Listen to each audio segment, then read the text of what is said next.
Victor Hugo, Le dernier jour d'un condamné. Chapitre 1. Bicêtre. Condamné à mort. Voilà 5 semaines que j'habite avec cette pensée, toujours seule avec elle, toujours glacée de sa présence, toujours courbée sous son poids. Autrefois, car il me semble qu'il y a plutôt des années que des semaines, j'étais un homme comme un autre homme. Chaque jour, chaque heure, chaque minute avait son idée. Mon esprit, jeune et riche, était plein de fantaisies. Il s'amusait à me les dérouler les unes après les autres, sans ordre et sans fin, brodant d'inépuisables arabesques cette rude et mince étoffe de la vie.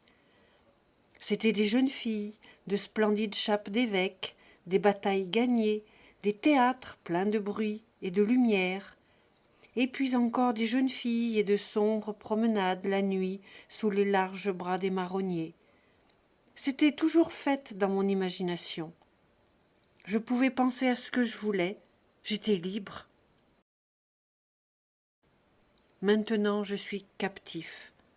Mon corps est offert dans un cachot, mon esprit est en prison dans une idée.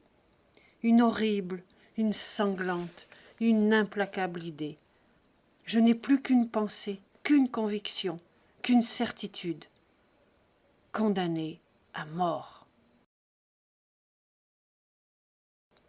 Quoi que je fasse, elle est toujours là, cette pensée infernale, comme un spectre de plomb à mes côtés, seule et jalouse, chassant toute distraction, face à face avec moi misérable, et me secouant de ses 2 mains de glace quand je veux détourner la tête ou fermer les yeux.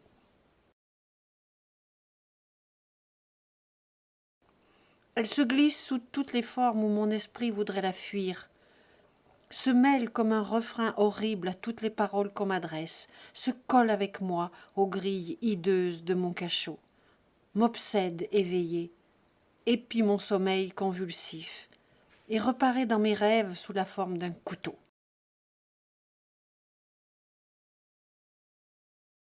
Je viens de m'éveiller en sursaut, poursuivi par elle et me disant « Ah, ce n'est qu'un rêve !»